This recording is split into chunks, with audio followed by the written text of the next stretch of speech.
Fala, turma! Tá achando diferente? Tá achando esquisito? Sou a substituta do Miguel, que não está com a gente hoje, mas vou tentar ciceronear, anfitriar essa conversa com a mesma empolgação, com a mesma competência do Miguel. Eu sou a Ana Tomazelli, uma jovem senhora de quase 43 anos, e hoje não temos jovens há pouco tempo nesta mesa, temos jovens há mais tempo. Esse é o Faz Sentido, segunda temporada. Tô aqui com um convidado super especial. Vou deixar ele se apresentar. Kaique, bem-vindo. Um carioca, de carioca para carioca. Bem-vindo, que alegria. Uma conversa em sotaque carioca é sempre mais gostosa. Porra, vai ser sensacional isso aqui. Então, Kaique Pegorier, Carlos Henrique, se você quiser me achar no LinkedIn, mas ninguém me chama de Carlos Henrique, só minha mãe me dando bronca, até hoje. A gente já tem uma afinidade que eu chamo Ana Cláudia. Pronto, Ana, Aí, ó, Ana excelente. Cláudia e Carlos Henrique. É isso, vai ser Ana demais. Cláudia. É isso aí mesmo. Carlos Henrique. Difícil me apresentar. Eu sempre tenho dificuldade de me apresentar. Parece que eu estou fazendo entrevista para trabalho, né? Então Mas você eu sou começa diretora assim, de RH, vamos lá. Pronto, então. Pronto. Engenheiro é importante dizer, porque eu não sou engenheiro, mas ter estudado engenharia faz parte de como eu penso, né? O meu treinamento foi de engenheiro. Gosto muito de estar perto de tecnologia, minha vida inteira tive muito perto de tecnologia, mas gosto mesmo é de gente. Adoro o empreendedorismo, me envolvi com isso há 24 anos atrás, quando não era nem palavra em português, e acontecia nas conversas, né?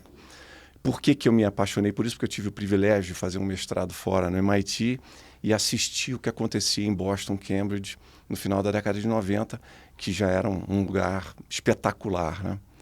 Voltando para o Brasil, me envolvi assim que a Endeavor começou no Brasil, porque para mim era simples assim, não se faz um país sem empreendedores. Para mim, quem arrisca, quem gera trabalho, quem move a roda é o empreendedor. Então, sou apaixonado por isso.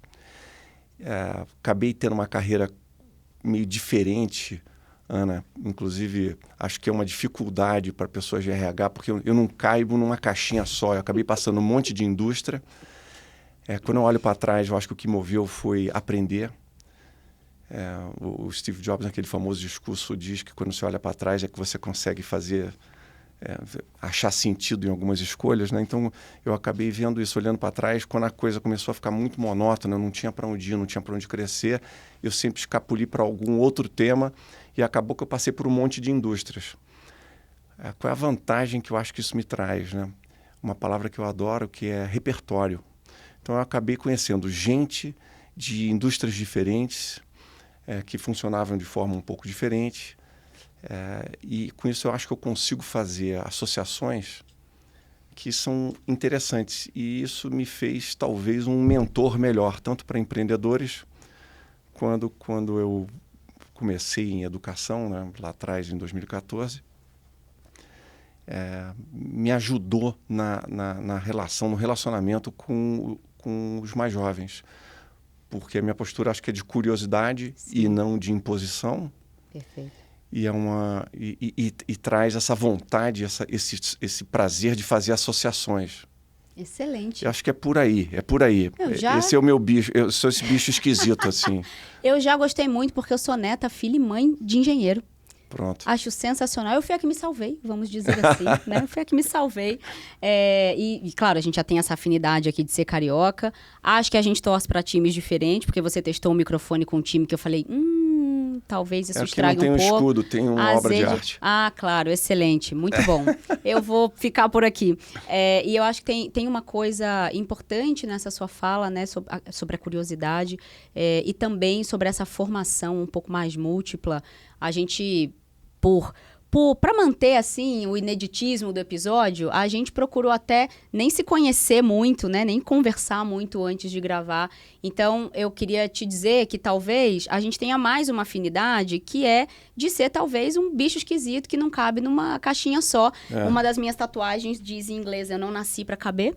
muito por causa disso. E eu costumo me apresentar dizendo que eu sou Ana Tomazelli, uma jornalista que virou diretora de RH dentro e fora do Brasil, depois psicanalista, fundadora de ONG, pesquisadora em ciência da religião. Eu pesquiso matrimônio e infidelidade conjugal em lares cristãos.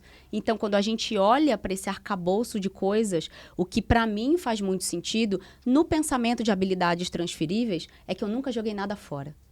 É isso aí. Então, ao longo da vida, e as pessoas em transição de carreira têm muito esse medo, né? Porque eu faço da vida. Elas dizem, mas eu vou jogar fora uma faculdade de engenharia, eu vou jogar fora uma faculdade de jornalismo. Eu digo, gente, você não joga nada fora, porque você não joga quem você é fora, nesse entendimento. Então, a gente costura as habilidades transferíveis e aplica, obviamente, para aquilo que faz sentido, que está vivo no momento. Eu estava brincando que meu diploma de jornalista fica super feliz quando eu estou fazendo esse tipo de coisa. Então, na gaveta ele não tá. Porra, você já me deu um gancho genial, né? Eu acho que no passado a noção de conhecimento era algo muito objetiva, né? Então, isso é útil, isso não é útil. Eu fiz um ano de faculdade de jornalismo, depois mudei para marketing. Perdi um ano. E essa é uma conversa que talvez a gente possa começar por aí, né? Eu acho que o nosso tema hoje é como é que as pessoas e os gestores mais experientes podem ajudar no sucesso do pessoal entrando em cargos de gestão agora, ou que está almejando cargos de gestão. E esse já é um tema, né? Eu concordo totalmente com você. Nada se joga fora. Minhas filhas, quando me perguntam, pai, eu tenho uma agora estudando francês, mas francês não é muito útil. Defina útil. Para mim, toda vez que você estuda uma língua, você está entrando na cabeça de um outro povo, você está abrindo seus horizontes. Então, concordo totalmente com você. E a noção de utilidade de conhecimento também é uma coisa meio louca, né? Porque se eu tenho curiosidade e eu tenho esse portfólio de conhecimentos, eu tenho mais capacidade de fazer associações. Claro. E eu ouvi uma vez, um tempo atrás, uma das frases que eu gosto, acho que o Miguel já me ouviu falando isso mais de uma vez, e eu não me lembro mais nem quem me falou ou se eu li em algum lugar, que sabedoria é a capacidade de fazer associações.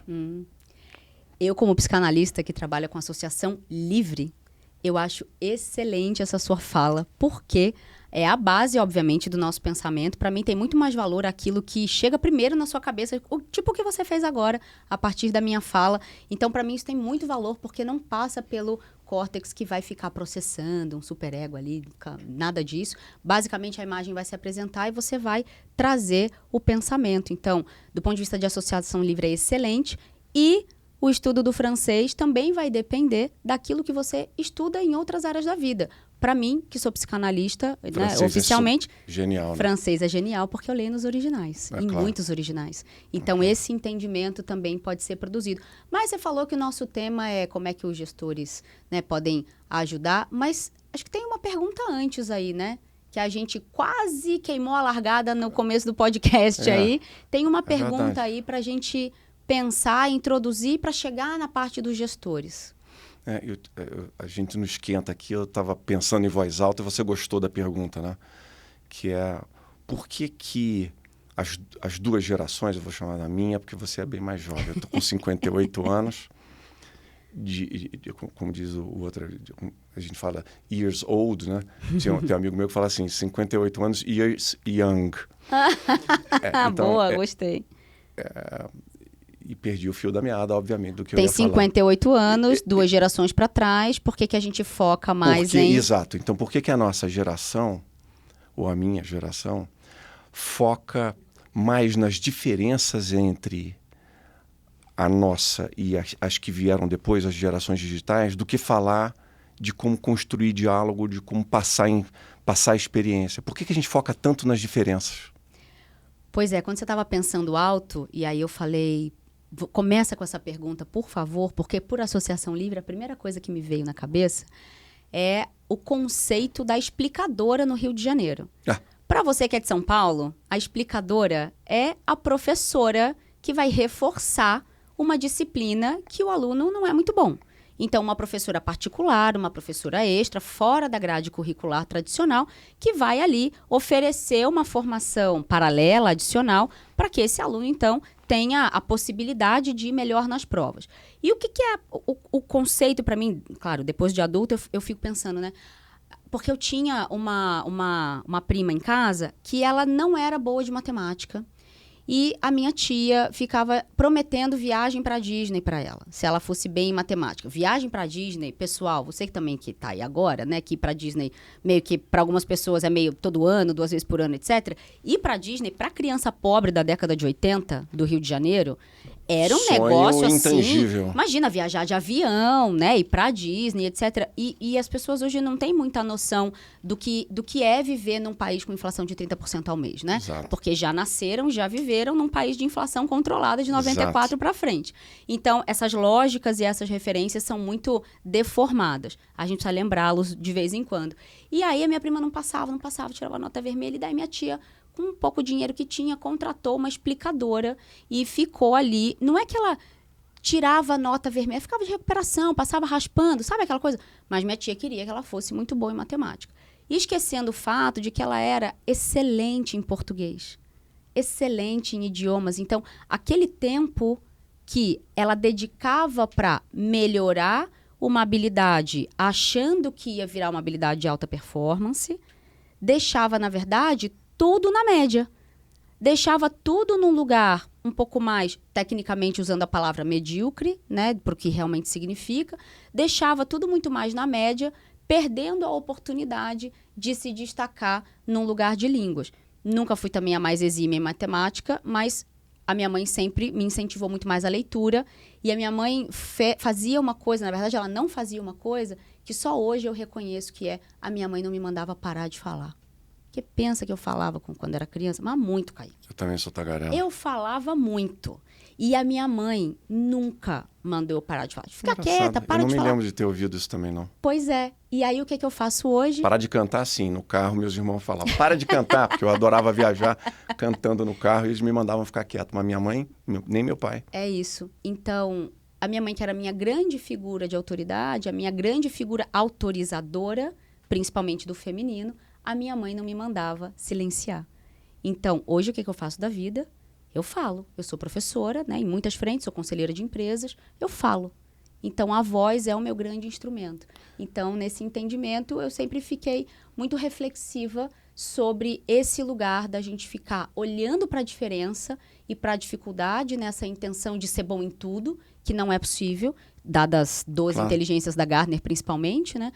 E perde a oportunidade de ficar muito bom em alguma coisa. Então, eu pensei nisso quando você pensou alto. O que você acha? Curioso. Você falando me fez lembrar de uma história e de um outro ponto.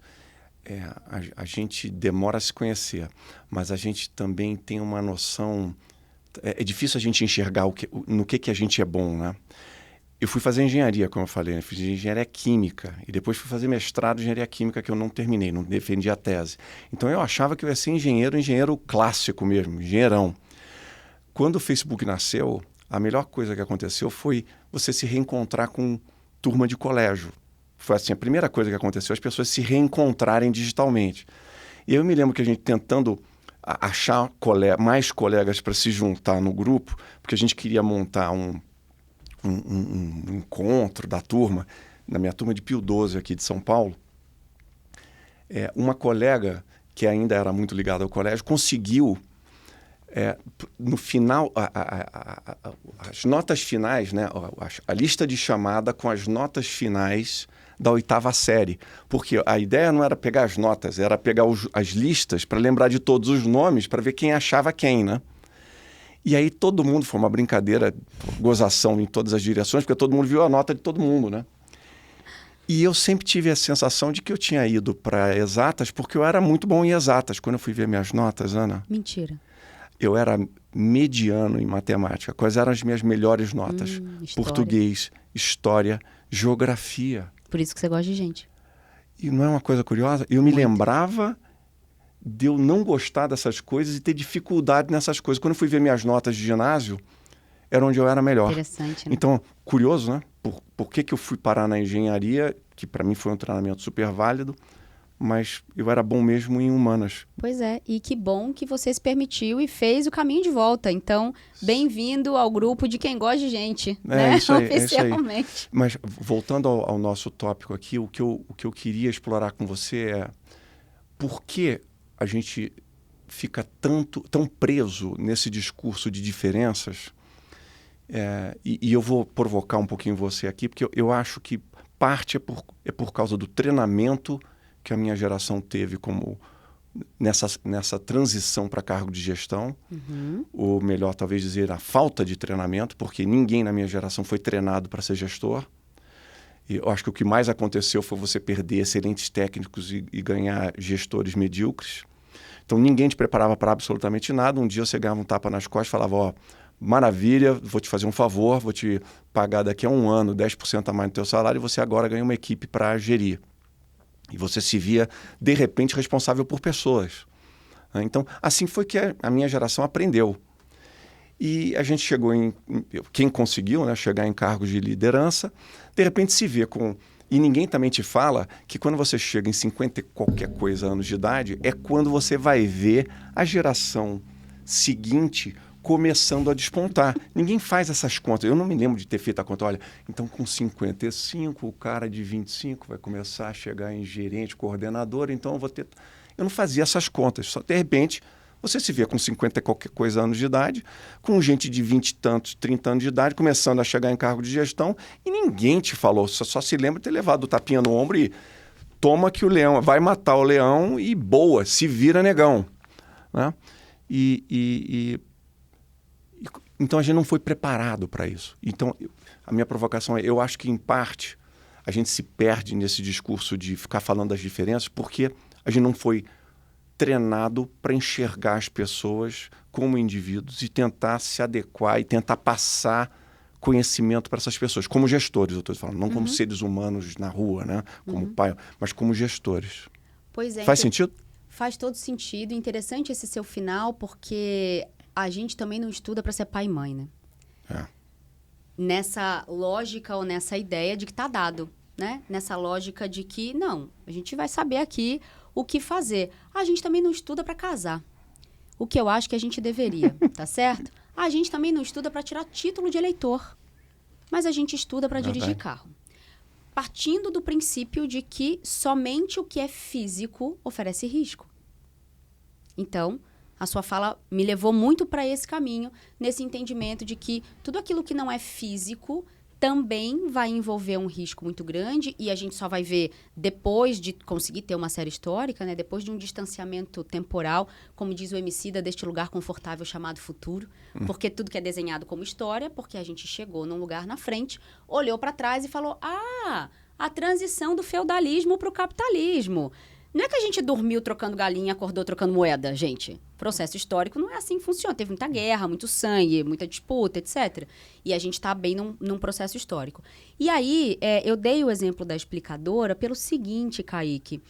Quando a gente olha para esse princípio de focar, ainda não entre pessoas, né? Mas na gente, naquilo que é diferente ou insuficiente, ou que não está de acordo com aquilo que se espera daquela pessoa e se busca ficar mediano em tudo ou na expectativa de que vai ficar muito bom em tudo, acho que tem um lugar que vai pavimentar o caminho para as relações. Em que sentido?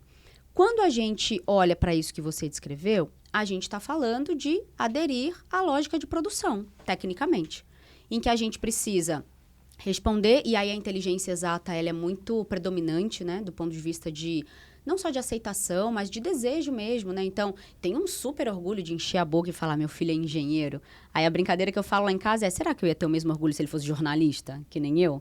Porque parte do princípio de que a complexidade da formação e a complexidade dos contratos sociais estabelecidos a partir da formação vai fazer dessa pessoa uma pessoa um pouco mais inteligente, que vai saber um pouco mais sair, vai colar nela o princípio da habilidade humana. O que não é uma verdade direta, não é uma matemática básica aplicada literal, tá certo? Mas a gente vai privilegiar, né, ou achar melhor essa inteligência exata também porque se controla mais. A Como quantidade, assim controla? você tem métricas mais estabelecidas na matemática do que na ciência humana. Numa ciência exata e numa ciência humana, por exemplo, tá? Só para pegar o gancho, esse eu acho, lugar. Eu não quero quebrar o teu raciocínio, Não, mas quando falar. Eu fui fazer o mestrado no MIT, foi em gestão. Era um MBA focado em gente de carreira de tecnologia. E eu me lembro que a minha dificuldade foi enorme. Porque os meus trabalhos... Primeiro, eu tinha que ler 10 vezes mais do que eu lia na engenharia. Segundo, a maior parte, a vasta maioria dos trabalhos que a gente fazia, não tinha a resposta não era 25 metros por segundo. É isso. Porque era assim, 25 metros por segundo. Se você só respondesse 25, você ganhava meio certo.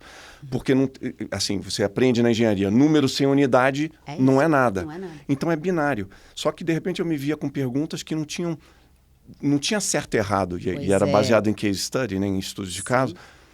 Aquilo foi uma dificuldade para mim, porque eu falava, caramba, eu não tenho fronteira, eu não sei, eu não sei onde é que está a fronteira do que é certo eu falar, do que é errado eu falar, entendeu? É isso. Mas... E 90% do que você tem que fazer na sua vida profissional tem a ver com esse tipo de problema, e não com 25 metros por segundo. Exatamente, não com a média. Mas aí, olha que interessante isso que você está dizendo, né? Sabe uma das coisas que eu mais ensino hoje em dia no mercado de trabalho? É transformar conceito abstrato em comportamento concreto observável. Então, eu digo assim... Explica para mim um pouquinho. Vou explicar. Vou te dar o exemplo de ontem mesmo, que eu estava numa equipe de uma empresa aqui de São Paulo. Eles fizeram um trabalho, o que fazemos bem, o que não fazemos bem, o que precisamos começar a fazer, o que precisamos parar de fazer. E vários post-its. Eu cheguei na segunda metade do dia e olhei, né? É um exercício clássico. Olhei e falei, bom, então tá bom. Bati o olho e peguei um post-it de cada. Tudo bem? Trouxe para minha mesa e o que eu faço com essas equipes? Eu converso, porque eu trato adulto como adulto.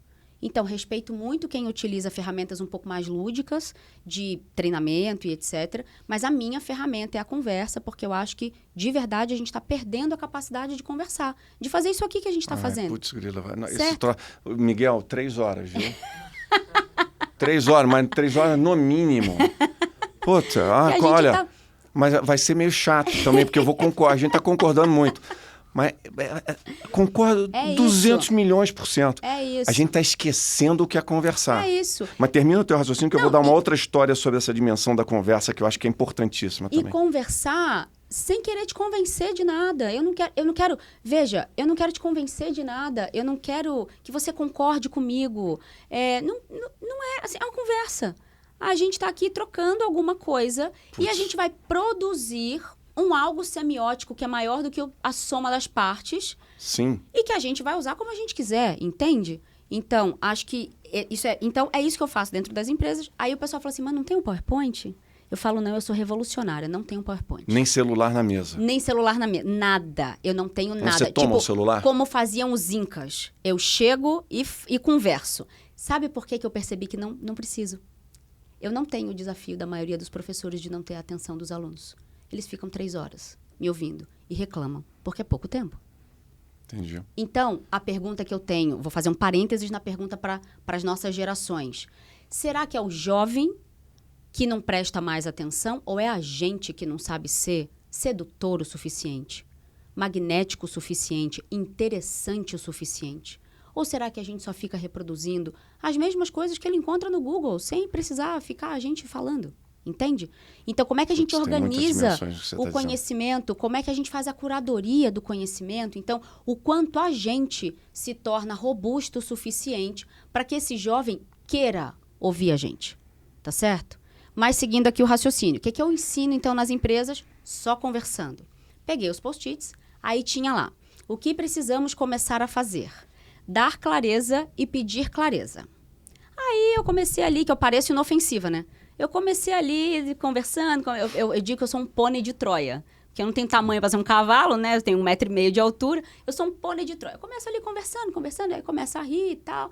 Quando o corpo relaxa, porque conhecimento não entra em corpo retesado, não entra em corpo alerta. Então, quando todo mundo relaxa, eu falo, então, deixa eu fazer uma pergunta para vocês. Quando vocês escrevem dar clareza e pedir clareza, tem 25 pessoas nessa sala. Se eu perguntar o que é clareza para 25 pessoas, eu vou ter quantas respostas diferentes? Aí olharam para mim e falaram, 25. Com algumas intersecções matizadas, beleza. Mas para cada um, clareza vai ser algo diferente. Falei, excelente. E se eu perguntar para 25 pessoas o que é que precisa acontecer concretamente, o que é que outra pessoa precisa fazer concretamente para que ela sinta que tem clareza ali? Aí ficou todo mundo com tela azul, erro 404. que é o que acontece quando eu faço esse tipo de pergunta, eu digo, então, se vocês não sabem pedir, vocês não sabem reconhecer. Então, vai estar sempre faltando clareza, vai estar sempre faltando comunicação. Então, minha primeira orientação aqui, se reúnam, façam uma lista de comportamentos concretos observáveis que para este grupo vai ser a expressão máxima da clareza.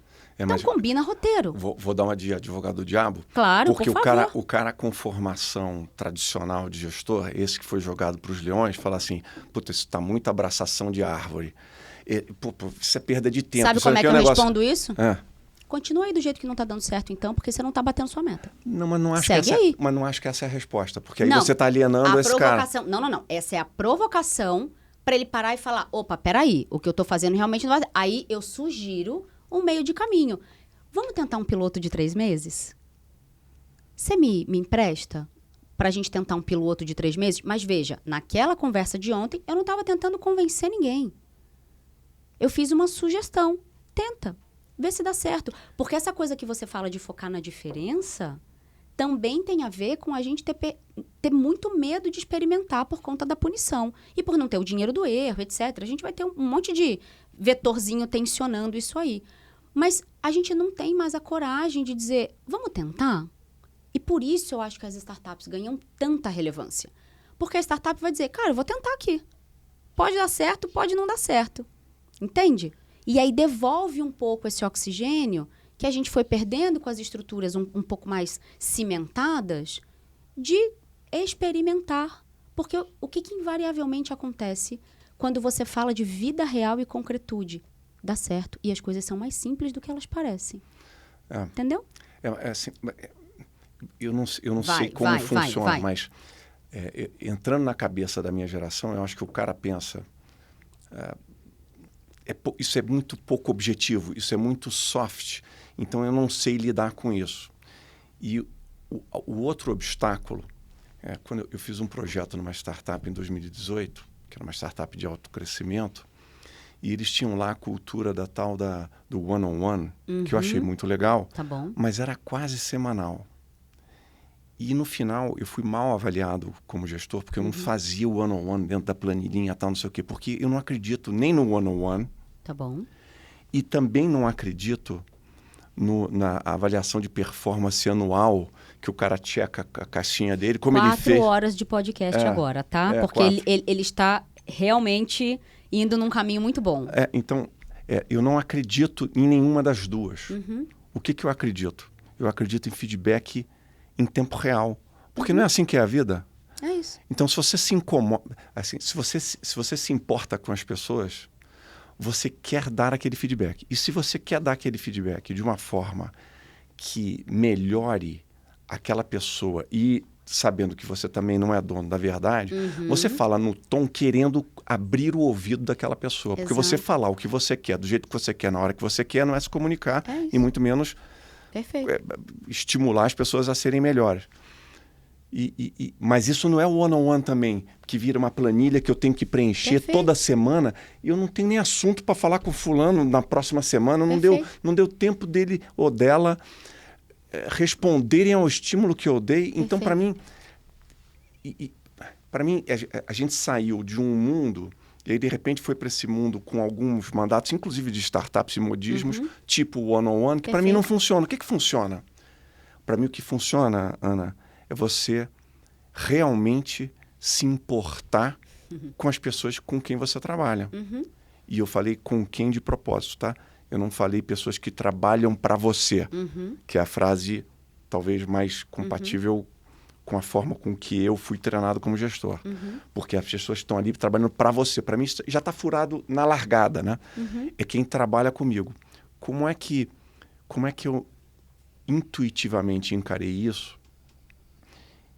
E a verdade só pode aparecer se alguém que trabalhou para mim, né, vier aqui no grupo e comentar, porque isso é o que eu acho que eu fiz. Se você acha que eu não fiz isso, você fala aqui e pode jogar pedra, chutar canela, que não tem problema. Reclama com o Miguel. Eu acho que eu tentei me importar com as pessoas. Tá. Então, se você se importa com as pessoas, você quer entender como você pode ajudá-las. Se você quer entender como você pode ajudá-las, você quer ser intencional em como você traz determinados assuntos. Tá bom. Então, para mim, era assim, intuitivamente, porque eu não estudei psicanálise ainda. Eu acho bom esse ainda aí que a gente vai fazer um convencimento aqui. Eu tenho uns 1000 livros na minha lista da Amazon. Acho que eu vou precisar de umas 3 vidas para ler tudo que eu quero ler, mas eu não gosto de audiobook, eu gosto de ler. Eu também, livro físico. Então se eu me importo, eu quero fazer essa comunicação de uma forma que seja relevante para as duas partes. E eu não quero alienar a minha geração dizendo, pô, você só faz desse jeito e você agora tem que fazer desse jeito. Para mim, o que você tem é que estimular os dois lados a quererem ver o outro.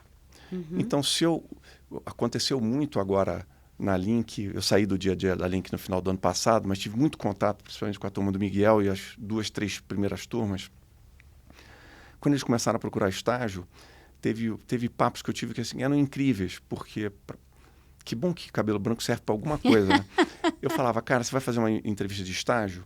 Aí ele, vou, ou ela, né? Putz, Kaique, eu não sei direito se é isso que eu quero. Eu falava, tá bom, vamos sentar para conversar sobre isso, em vez de falar em pé no corredor? Então, para mim, isso já é um sinal de que você está dizendo, essa conversa é importante, eu não quero ter ela improvisada de pé, eu quero sentar com você e te dar atenção apropriada para o assunto. Aí, a hora que você senta para falar do assunto, o que eu falava? Cara, se você agora, isso para aluno da Link, com 19, 20 anos de idade, você é o chefe. O que você acha importante se você estivesse contratando? Olha, eu acharia importante isso. Em 90% dos casos, a resposta já vem certa. Mesma coisa. Eu falo, é exatamente isso. Então tá bom. Se você acha que isso é importante na sua entrevista, o que você quer do outro lado, se você é um empregador? Se eu estou querendo que o cara seja sério, que ele venha preparado. Você se preparou para a entrevista? Não. Falei, pô, então se prepara. Você está acabando de me dizer, como empregador, você gostaria que o cara... Pô, se o cara não sabe quem eu sou, o cara nem entrou no meu LinkedIn. Eu falei, então... Você vai chegar lá, você sabe que vai falar com a Ana Cláudia Tomazelli, você vai chegar para falar com ela, você nem abriu o LinkedIn dela, você tem que saber tudo, qual é o time que ela torce, por onde ela vai, onde ela morou, por onde ela trabalhou. Então, eu acho que o que eu estou tentando dizer você tem que ter o estímulo, estimular os dois a se conhecerem. Então, do lado do empregador, da minha geração, né, você fala, cara... Para pensar de onde essa galera mais nova está vindo. E para o mais jovem, que eu dei esse exemplo da entrevista, para pensar se você está do outro lado, o que o outro lado está pensando. E acho que se a gente estimular os dois a se transportarem, a exercerem um pouquinho exercitarem, né?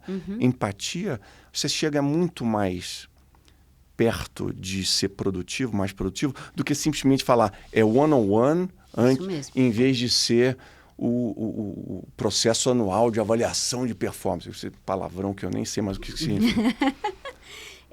Faz sentido? Faz todo sentido. Se você vier para uma entrevista comigo, eu sou flamenguista, já vou deixar isso aqui. Obviamente que o carioca que não é flamenguista, ele tá escangalhado, né? Então a gente vai aqui, o quê? Talvez seja a única coisa que a gente vai divergir, talvez. Mas em São Paulo eu sou palmeirense, então tá um primo irmão ali do Botafogo já serve um pouco para gostar de mim? Mais ou menos, né? Tá bom. A única coisa boa do Flamengo no Rio é que quando tem jogo diminui o assalto na rua. Não vamos por aí, não vamos por aí. Tá bom, vamos lá. Muito bem. Faz todo sentido. Eu queria trazer, então, ainda no fio da conversa, que quando você começou essa parte da sua fala, né, você achou que talvez aquilo que eu estivesse propondo não aderisse, as pessoas da sua geração não aderissem muito. E eu fui te ouvindo e a sensação que eu tenho é que a gente não bifurcou, não. Na verdade, você produziu um pensamento que junta aonde eu estava, porque como é que você vai produzindo essa empatia? Na medida em que eu me interesso em perguntar, porque você disse em outras palavras aquilo que eu estava explicando para o time ontem. Na medida em que eu me interesso em saber o que é clareza para você e o que eu deveria fazer para você sentir que tem clareza na nossa relação, eu demonstro interesse, empatia, curiosidade e, bom, deixa eu tentar, então, fazer isso aqui. olha, para mim tem isso, vamos tentar esse meio de caminho. E a gente faz o que lá na ONG a gente tem chamado de pacto coletivo.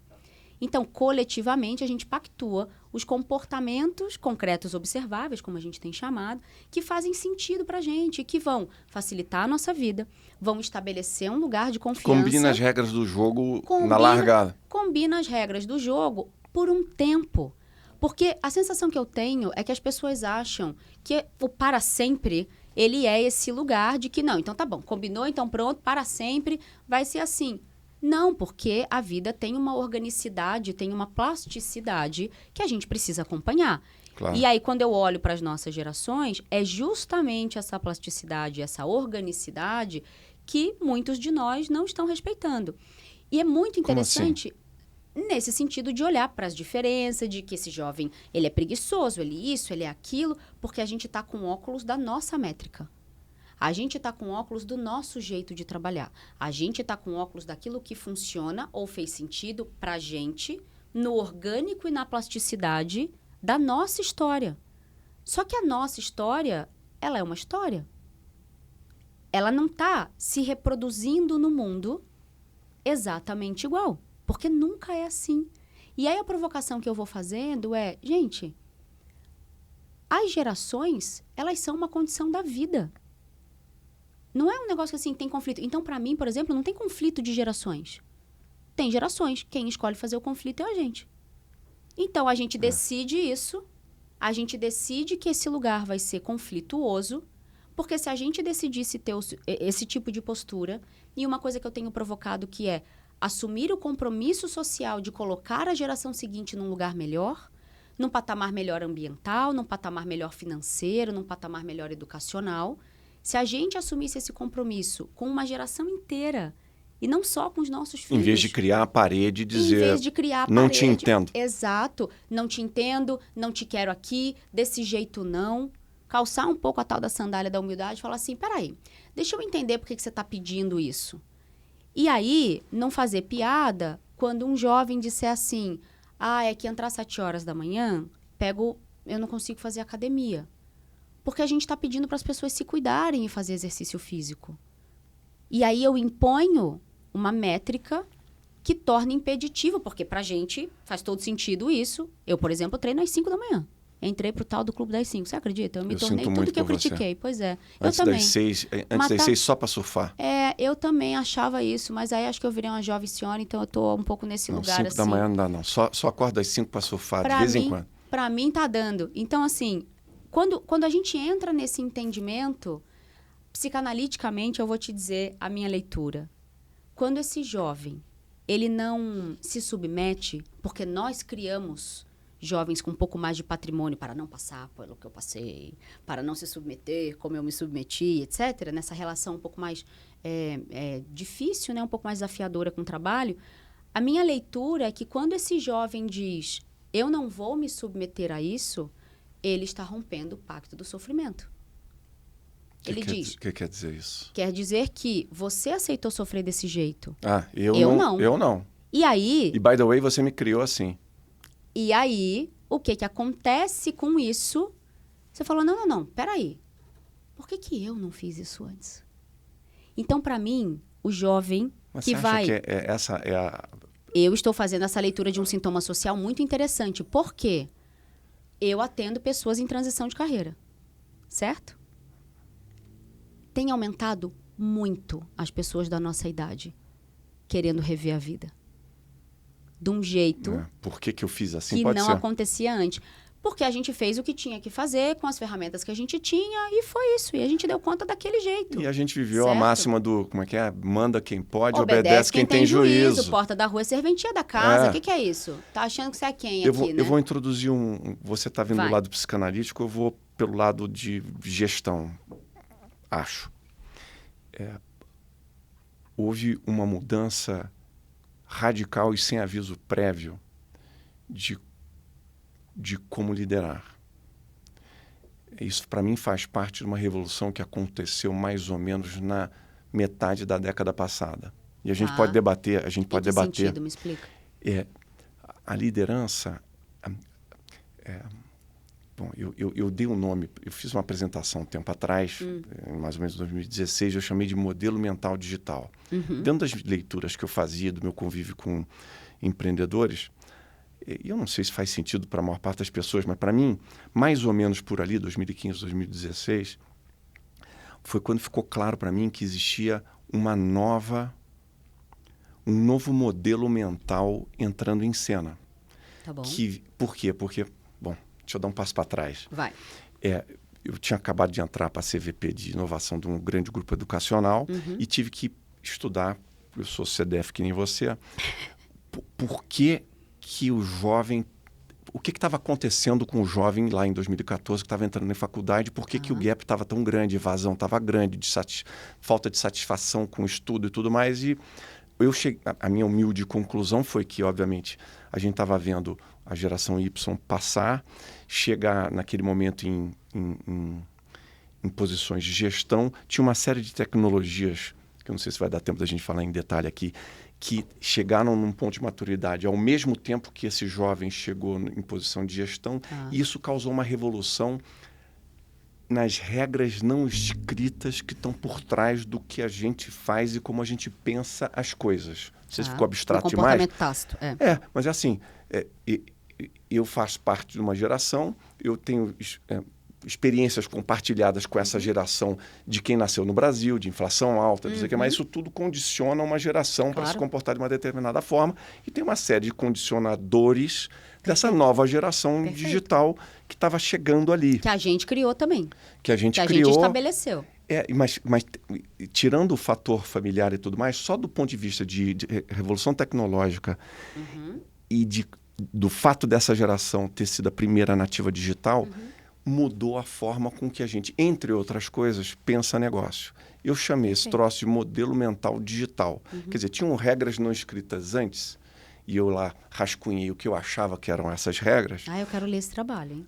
Não é um trabalho, não sei se dá para chamar disso, mas eu escrevi lá o que eu achava que eram as regras não escritas do pessoal da minha geração. E aí fiz um esforço baseado no que eu estava... assim, mais intuição e leituras. No empírico, chama empírico, põe empírico. Do que eu achava que era esse novo modelo mental. Tá. E uma linha desse modelo, dessa transição a gente passou de liderança top-down, que faz o que eu digo porque você tem juízo,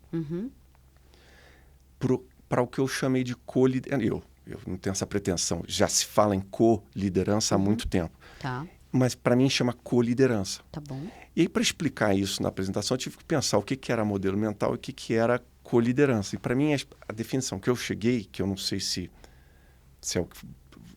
não é uma explicação formal, eu não li em lugar nenhum, foi o meu jeito de articular o que eu acho que é co-liderança. Super válido. Para mim quando você compartilha seu conhecimento e a sua experiência para promover o sucesso daqueles com quem você trabalha. Então, em vez de eu dizer para você, eu penso, você executa, então como eu penso e você não pensa, eu digo o que tem que ser feito, aí eu te falo e você vai lá e faz. Isso era a postura do top-down. A nova postura, que já não é mais nova, porque quem não estiver se comportando assim para mim está perdido a essa altura do campeonato, não. A Ana trabalha comigo, ela está no meu time. Eu posso ser superior no sentido hierárquico, porque tem que ter uma hierarquia dentro de uma empresa, senão vira anarquia. Anarquia não funciona. Então tem alguma estrutura hierárquica.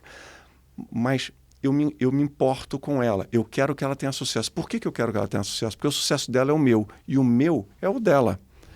Então, se eu tenho conhecimento e experiência que podem ser úteis à Ana, o que eu quero é provocar, usando esse meu conhecimento e minha experiência, a capacidade que eu tenho de fazer associações, os buracos nos quais eu caí, né, para ver se eu ajudo ela a cair nos buracos diferentes. Os meus... Para a gente aprender junto. Para a gente aprender junto.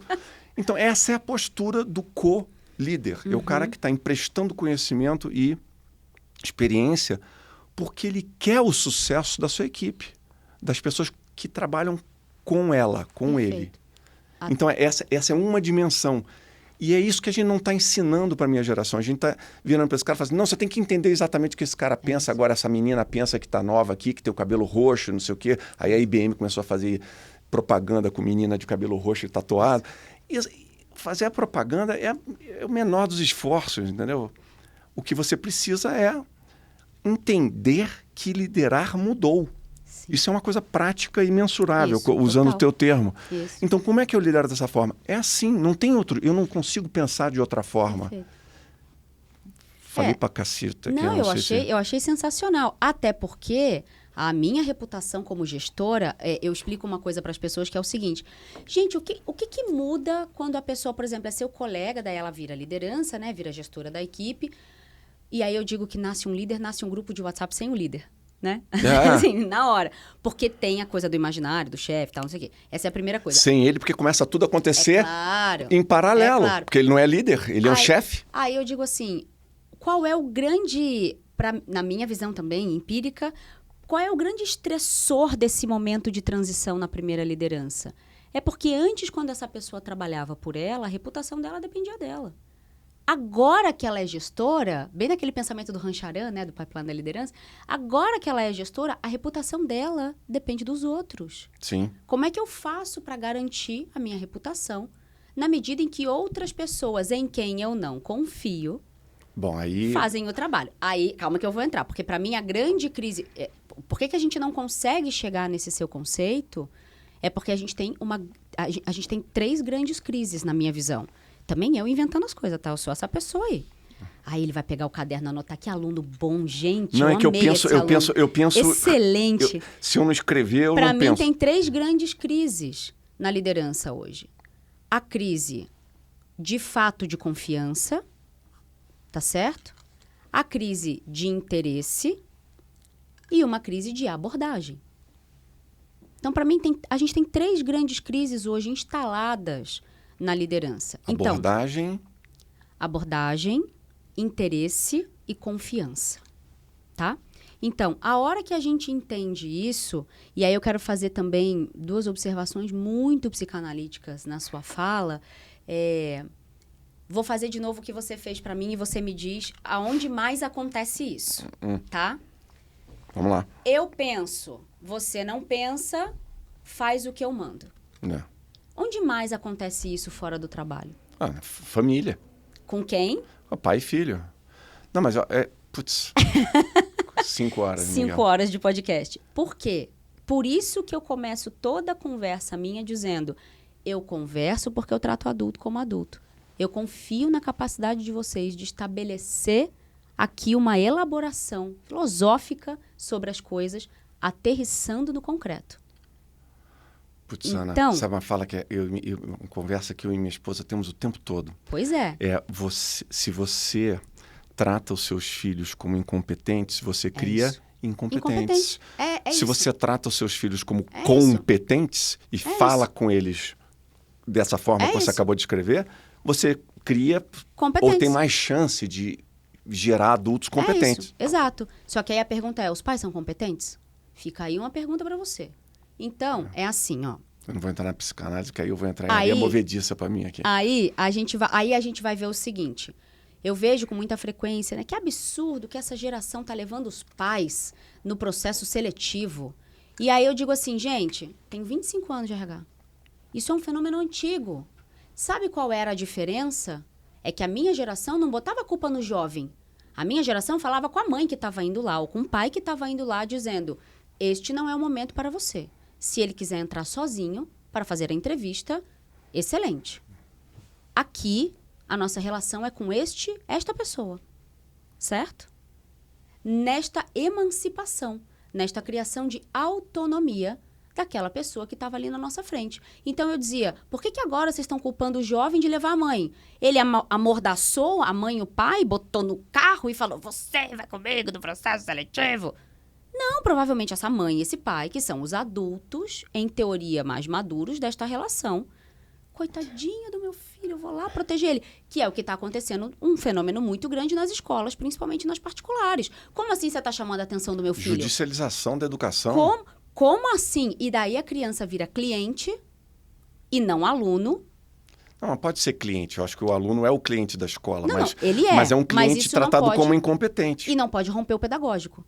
Então, os meus filhos, eles foram criados, o último está sendo criado, inclusive, num colégio religioso, embora eu não seja da mesma religião do colégio, porque na reunião, 20 anos atrás, eu tenho um filho de 25 e um filho de 15, né? 2 meninos. Na reunião, 20 anos atrás... Quase dá negócio. Quase duas meninas, 19 e 25. O mais velho já está casado, muito bem casado, minha nora favorita. Então, já estamos aí. Bom, e são partidos ótimos, excelentes. 20 anos atrás, eu entrei na reunião com a diretora, Irmã Solange, um beijo, se estiver me ouvindo, vou até mandar o link para ela. Da Irmã Solange, a Irmã Solange na frente de um auditório de 400 pais que estavam ali tentando, né, uma vaga, querendo matricular os filhos numa escola cara, etc. Ela diz assim, muito bem-vindos, estamos muito felizes com a presença de vocês, etc. Mas eu quero deixar já uma coisa muito clara, essa reunião é relativamente rápida, né, para alguns, para outros vai se estender um pouco mais. Da porta para dentro, quem entende de educação somos nós. Pedagogicamente, aqui dentro, somos nós que orientamos, ditamos as regras e zelamos pela educação competente do seu filho. Vocês são convidados a participar, no lugar de vocês, e a continuar esta educação no ambiente particular que é a casa de vocês, com o nosso apoio, inclusive, se for necessário. Mas da porta para dentro, basicamente, se ela fosse carioca, ela diria, quem manda aqui sou eu. A bagaça aqui é minha. Eu olhei pro meu ex-marido, maravilhoso, pai dos meus filhos, a gente era casado na época, falei, viemos no lugar certo. É isso aí. Gostei muito. E cada vez que um filho meu voltava para casa dizendo, a Pro Flávia é muito brava, parece você. Eu falo, excelente, o que você fez para merecer? Vamos conversar também sobre isso aqui. É. Então, nesta construção, muito de dizer, veja, você não é um coitado, tá certo? Meu filho mais velho estava fazendo um movimento para aumentar o tempo do recreio. E comunista na infância, vamos aumentar o tempo do recreio. Eu falei, tá bom, senta aqui. Deixa eu entender por que o recreio tem pouco tempo para você. Aí ele começou a me contar, porque quer brincar mais. Tá bom, querer é uma coisa, mas me conta mais. Por que esse recreio, ele falava assim, não tá dando tempo de comer. Não tá dando tempo de comer por quê? Ah, porque a gente atrasa a matéria, o dever, a lição na disciplina anterior, na aula anterior, e aí a gente tá saindo atrasado pro recreio. Aí eu falei, excelente, por uma incompetência de vocês estão querendo mudar uma regra da escola para se beneficiar. Por que a gente não arruma isso aqui? Tá demorando para fazer a lição por quê? Deve estar conversando muito, né? Vamos conversar, encontrar um caminho que não seja aumentar o tempo do recreio? Porque esse caminho aí não tá rolando. Depois que a gente ajustar, aí sim a gente pode discutir outras opções. Interessante. Resolvido. É isso aí. Entendeu? É isso aí. Bom, a gente... eu tenho visto cada vez mais judicialização de educação. Uhum. Os pais intervindo em como as escolas e faculdades tratam. Tem uma coisa curiosa. Minha mais velha estudou fora, numa faculdade... Ela fez cinema em Nova York, numa escola pequena de competências, de carreiras criativas, né? Uhum.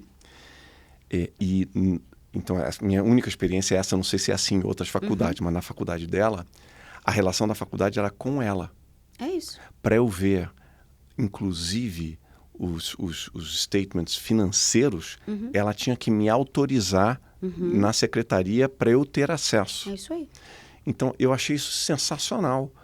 Porque é o seguinte, a faculdade lá está dizendo o seguinte, minha relação é com você. Você é uma mulher adulta, jovem adulta, e minha relação é com você. Se teu pai quer ver tua nota, quer ver tuas finanças você aqui que lute comigo... com ele. Não, você autoriza ele, mas meu cliente aqui, minha relação é com você. Perfeito. Aqui, o cara com 22, 23 anos, meu pai se aposentou ano passado, finalmente, com 87 anos de idade. Uau.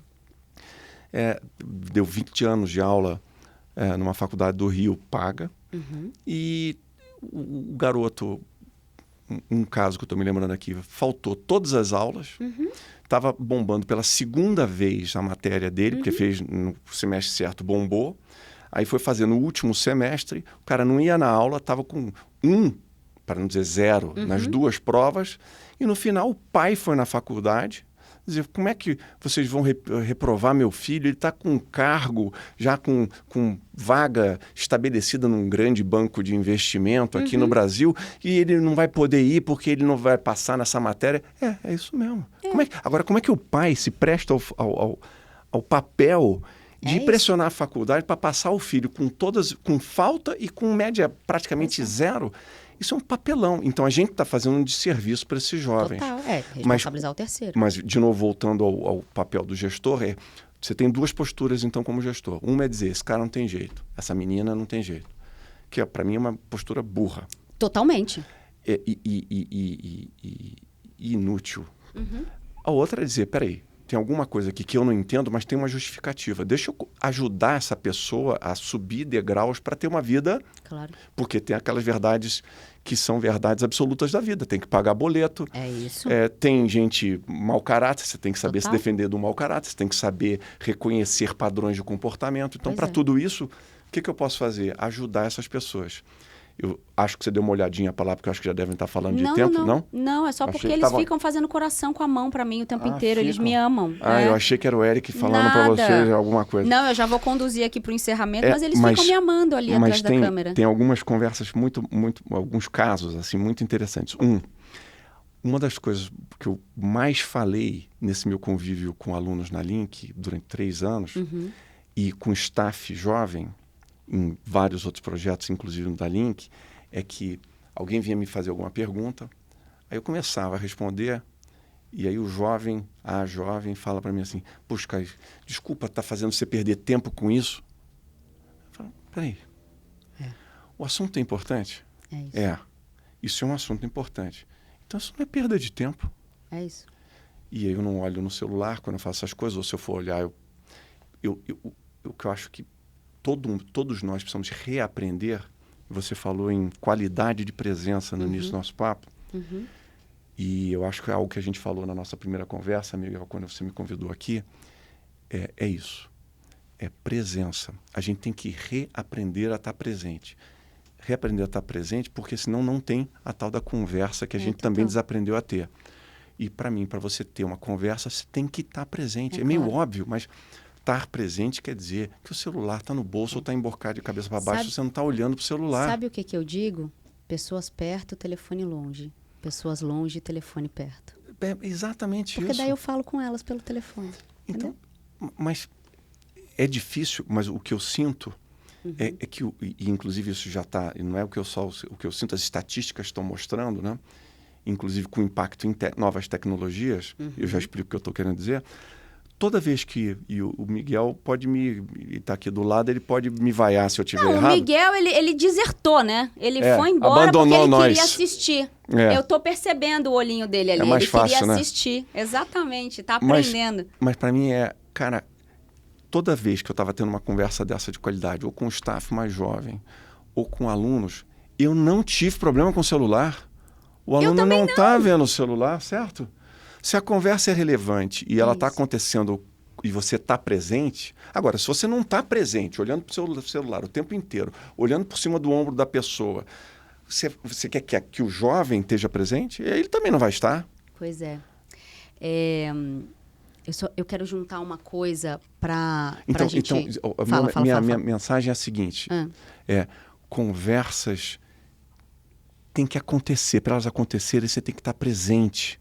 Estar presente quer dizer, nenhuma conversa importante é perda de tempo.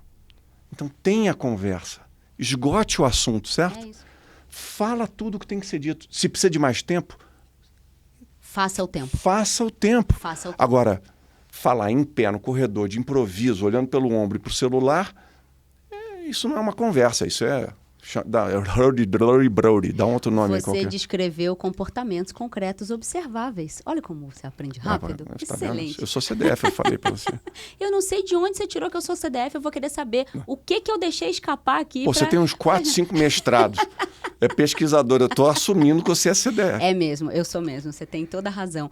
Eu queria juntar uma coisa com a resposta da pergunta sobre as diferenças, para a gente, aí sim, pelo meu controle aqui, para a gente se endereçar aí para o final, pelo seguinte, quando você fala de por que a gente não está fazendo isso, né? Por que essa postura das nossas gerações ela está tão nesse lugar, se é, na nossa visão, um pouco mais simples, percorrendo também uns caminhos psicanalíticos, me parece que você não se sente ameaçado pelo jovem. Ah, bom. Então, que esse lugar... Não sei, às vezes em algumas conversas com as minhas filhas eu me sinto muito ameaçado. Mas eu tô falando de um lugar de importância, de um lugar de profissão. E eu tô falando isso porque você me lembrou a minha primeira diretora de RH. Talvez eu chore um pouco aqui, viu, pessoal? Eu já falei dela num outro episódio, mas eu escrevi um livro... Eu falo lá em casa que chorar de emoção boa faz bem pro coração. É isso mesmo. É água transbordando, né? Transbordo de amor, eu falo lá em casa. Então, eu entrei estagiária na DASA e muito animada, assim, desse meu jeito, né? Muito, às vezes, sem noção. Tinha 22 para 23 anos ali, 24 no máximo. E aí, eu entrei estagiária e ela me plugou nela, né? Tinham outras gerentes e tal. O que eu comecei a fazer? Comunicação para os processos de RH. Para ajudar a diminuir, por exemplo, o balcão de departamento pessoal e etc. E eu fiz o primeiro jornal, a primeira intranet, a primeira festa de fim de ano. Eu ia fazendo. Eu formada em jornalismo, quase, ela formada em relações públicas, então ela entendia a minha língua. Mas eu vou encurtar a história para dizer o seguinte, com ela, Maria Cristina Funk, o nome dela, com ela, eu fiquei quase 7 anos, fui promovida todos os anos. A gente criou uma área de clima organizacional.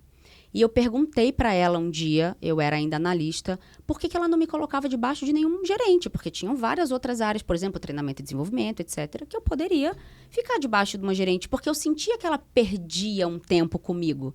Porque ela dizia, a sua rebeldia é ótima, mas quando você fica teimosa, eu tenho tanta dificuldade com você, e dava risada, né? Num jeito muito assertivo, mas também muito afetuoso, né? Descendente de alemão, então imagina que ela tinha um vozeirão assim e tal. E muito estrita, né? O que me agrada muito, porque eu sou a pessoa da pia suja, né? Não importa se eu lavei a louça inteira, eu quero que você me diga onde é que a pia tá suja. Eu falo isso pro meu conselho lá na ONG. E aí, ela me responde de um jeito que eu nunca mais esqueci. Mas a Maria Cristina tem muitas coisas que eu nunca esqueci. Ela diz assim, você não me ameaça. Se eu puser você debaixo de qualquer gerente, sua carreira acaba com 26 anos. Porque você não me ameaça. Eu não me sinto ameaçada por você. E eu acho que eu tenho algo a contribuir. Então, quando você me traz alguma coisa, eu não posso nem dizer que tá tudo ruim e destruir a ponto de você achar que você não vale nada, mas eu também não posso deixar passar com algumas coisas que precisam melhorar a ponto de você achar que você não precisa aprender nada. E se você for para debaixo de outra pessoa que tem um pouco menos de maturidade, um pouco menos de experiência, ou que não tem a paciência de ensinar o que eu sei que você gosta de aprender, a sua carreira acaba agora, você decide. Eu falei, não, pelo amor de Deus, me deixa aqui onde eu tô. Não foi um pedido, não. Você teve uma líder e não uma chefa, né? Exatamente. Então, o que eu tô querendo dizer é o seguinte. Na minha leitura, as pessoas da nossa geração, elas não fazem isso aqui que a gente está conversando muito porque elas se sentem ameaçadas num lugar... E aí a gente precisaria discutir etarismo, por exemplo, né? E toda a coisa das perdas de garantias trabalhistas, etc., num lugar bem mais técnico, que não é nosso quórum agora, né? Nosso objetivo agora. Mas, para mim, essa mentalidade digital, ela também oferece uma ameaça para as pessoas da nossa geração, na medida... Nas preguiçosas, né? Que não querem se manter informadas e atualizadas. Mas aí a gente vai entrar também num lugar que a gente concorda bastante, muito nesse... O que é que você faz com o que fazem com você, né? Principalmente se você reúne condições de privilégio, social especificamente. Então, quando eu olho para esse caminho, das ameaças hoje que existem, e que ameaça para cada um vai ser uma coisa, que a psicanálise vai falar muito dessa perspectiva individual. Então, o que ameaça você, não me ameaça. Eu, por exemplo, sempre acreditei que o mundo tem lugar para todo mundo. Como tem comida para todo mundo, como tem água para todo mundo, como tem ar para todo mundo, entende? Como tem espaço para todo mundo morar. Então, nessa mentalidade que inverte e desafia a lógica da escassez, principalmente morando em São Paulo, que é um grande centro urbano, eu moro aqui há 21 anos já, para mim não tem essa de... É que nem para mim a concessão de garantia de direitos. Se eu conceder direitos para um determinado grupo, eu não vou tirar de outro. Então, para mim, é só sobre ampliar. Quando a gente fala sobre isso, eu falo, bom, eu vou formar melhor essa pessoa e essa pessoa, inclusive, vai contribuir para que a minha reputação continue boa. Então, naquela lógica que eu falei da reputação. Então, a gente vai para essa coisa de por que a gente foca na diferença, também por uma coisa outra psicanalítica, que é muito mais fácil colocar a culpa no fora, no alheio.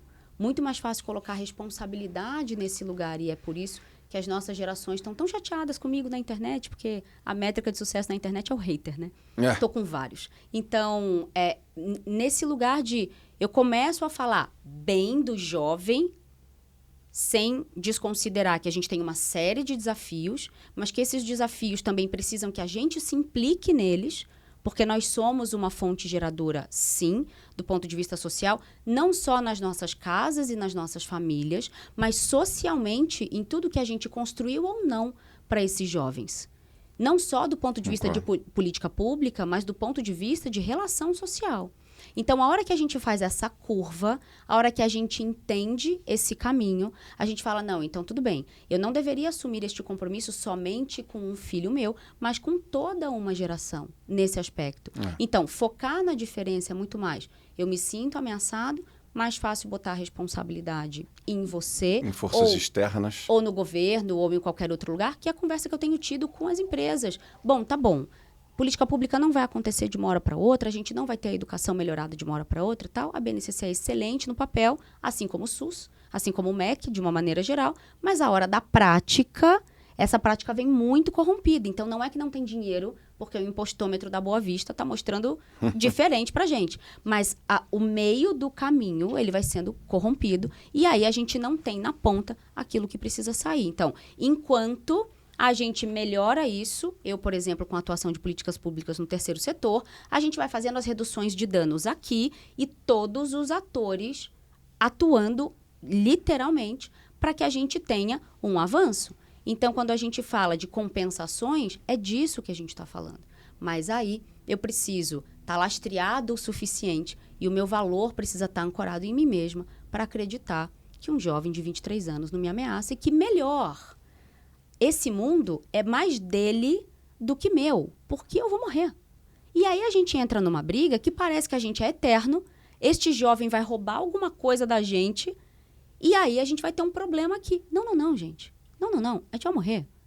Inclusive porque a gente cangalhou o planeta para esse jovem, mas essa é uma outra conversa também. Isso, né? o Ray Kurzweil, não sei se você já ouviu falar nele, é um cara que faz previsões tecnológicas. Eu acabei de ler um livro dele de 2009 e agora ele tem um novo que chama The Singularity is Nearer. A singularidade está mais perto. E ele acabou de falar no TED porque ele acertou muita coisa em 99. Ele fez estimativas que estão acontecendo agora em inteligência artificial. E ele diz que na próxima década a gente vai alcançar o que ele chama de longevity escape velocity. Uau. Quer dizer, você vai receber em melhoria de vida tecnológica. Você vai viver um ano, mas durante esse ano você vai ter benefícios tecnológicos de saúde esse mesmo ano que você viveu. Então é como se você ganhasse ele de volta e não envelhecesse. E a partir daí você vai... E ele fala em transferência de consciência, mas isso é outra... Quer dizer, talvez você possa transferir a Ana para um outro substrato, mas isso é outra conversa. Gosto muito dessa conversa, principalmente porque eu ia talvez de outra forma chegar um pouco nesse ponto, que é essa... Mas eu não consegui resistir a fazer esse comentário, mas eu entendo o que você está dizendo e concordo com o conceito que você falou, que é esse mundo é mais deles. Eu acho que é isso mesmo. E se você tem esse compromisso em passar a sua experiência, assim, com toda humildade, né? Você viveu, se você viveu, você tem algo a compartilhar e a dar para os outros. Se você tiver esse compromisso, eu acho que você ajuda, e cada um de nós tiver um pouquinho desse compromisso, você, ou todos nós, né, ajudamos a criar, a ajudar essa geração a ter mais sucesso e pelo menos cair em buracos diferentes dos buracos que a gente caiu. Pra gente aprender, porque uma vida só não dá pra errar tudo sozinho, né, gente? Vamos aprender com os outros, eu queria colocar mais dois pontos antes da gente começar a caminhar para o fim. E todas as vezes que o Miguel me chamar aqui, eu vou falar que nem disco arranhado, né? Ou CD quebrado, ou Spotify com bug. É porque disco, o jovem não vai entender, se bem que o vinil voltou agora, tá caríssimo um vinil, hein? Exato. Caríssimo. Então, eu falei que eu ia explicar por que a tecnologia está mostrando que o jovem também está querendo mais foco e está querendo ter esse tempo de qualidade, essa qualidade de presença que você falou. Não sei se está acompanhando, mas os telefones burros, né, os chamados dumb phones, estão de volta com força. E quem mais está adotando é a geração Z. Olha aí. Está tendo uma chuva depois que o Remarkable e outros devices, né, tablets, preto e branco, de e-ink, com competências limitadas. Então, agora são mais de 10 fabricantes. É um Kindle, só que é um Kindle, é um caderno de anotação em letra eletrônica. Que é só um caderno. Então, o que acontece? Por que eles estão dizendo isso? Porque ele não é um tablet como um iPad da vida, o meu Samsung. Por quê? Porque ele não tem 400 aplicativos. Ele só é para você poder focar. E ele está vendendo enlouquecidamente. Por quê? Claro. E para quem? Para a geração Y e Z. Claro. Isso é essas duas gerações dizendo, cara, eu não quero mais tanto esse celular maluco que me escraviza, eu não quero mais esse tablet que me escraviza, eu preciso me ajudar a ter foco. Então, eles já estão, eles e elas, né, estão sacando já isso. Os dois temas que eu acho que a gente não pode esquecer de falar toda vez que eu vier aqui, que o Miguel me dê a honra de participar aqui do Não, o Pode Miguel Sonhar. aqui ele não tá mandando nada nesse momento. Você pede ele pra mim. abandonou nós, Você larga pede pra ele. mim que eu autorizo já tá autorizado. Tá Você autorizado? pode. Opa, excelente. Maravilha. Pode voltar a hora que você quiser. Uma é intencionalidade. A gente falou de presença, e presença para mim é um assunto seríssimo. O outro é intencionalidade. A gente não tem intencionalidade mais. Por quê? Porque você deixa o aparelhinho mandar tudo que você vai ver e ler durante o dia. Então, não é você que está mandando o que você quer ler, o que é melhor para você. Então, você está sempre seguindo outros e não fazendo o que você deveria fazer com a sua vida. Então, para mim, eu vou sempre repetir que a gente tem que ser mais intencional e menos acidental. E a última coisa que eu acho que aqui com você foi um exercício incrível de cuidado com as palavras. A gente está perdendo o amor pelas palavras. E quando a palavra tem que significar o que eu quero que ela signifique, para minha conveniência, qualquer palavra significa qualquer coisa, então nada mais faz sentido. Então, acho que a gente tem que ter amor pelas palavras. Então, antes de xingar alguém, de falar palavrão, dizer que você é bilíngue, essas coisas, eu gostaria de convidar todo mundo, jovens e mais experientes, né, a voltarem a ter cuidado com as palavras. Porque alguém discorda de você, ele não é nem comunista e nem bolsonarista ou sei lá o queísta, entendeu? Fascista. Vamos usar as palavras com carinho, entender o que elas significam. Fazer pergunta. E para mim, com intencionalidade, com presença e com cuidado com as palavras, a gente volta a conversar e é a forma da gente ajudar novos gestores a serem ou terem cada vez mais sucesso, se aproveitando do pouco que a gente sabe e do que a gente experimentou na vida, Ana. Exatamente. Eu estou muito emocionada porque eu costumo dizer que eu me coloco no mundo pela palavra, né? Eu aprendi a falar muito cedo, a escrever muito cedo. Eu escrevo nas paredes do meu quarto, tem muita palavra para sair de mim. Os meus quadros na minha casa são narrativos, são mensagens. Escrevo pelo meu corpo com tatuagem. Então, para mim, a palavra, que é o que faz o humano ser humano, né? Duas coisas fazem o humano ser humano: a linguagem e a noção de tempo, de passado e de futuro, que o animal irracional não tem. Então, essas duas coisas nos tornam humanos. Então, eu gosto muito de um livro antigo, de 1952, chamado Os Quatro Compromissos. E o primeiro deles é a impecabilidade da palavra. Eu vou te dar esse livro de presente. Vou adorar.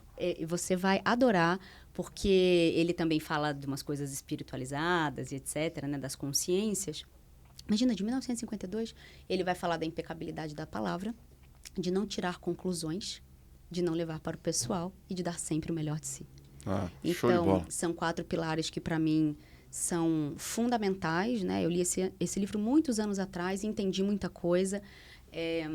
Eu ia falar mais um monte de coisa, mas eu não vou falar absolutamente mais nada depois dessa sua fala. Que bom que eu aprendi com você. Você falou que você é de uma geração antes da minha. E aprendi muito com você também, Eu Ana. tenho dito que a gente é sempre o jovem de alguém. Então, que bom que eu fui a sua jovem hoje, de uma geração seguinte. Eu te agradeço a generosidade, muito, né? E gosto também sempre de dizer que o meu maior feitiço é a minha palavra. Então, que bom encontrar alguém que faz da palavra um feitiço também. Que muito bom. obrigada. Adorei. Muito obrigada. Palavra como feitiço. Muito obrigada. Beijo no coração. Beijo, gente. Tchau. Miguel, depois me conta se eu posso mandar um currículo para sua vaga. Tchau.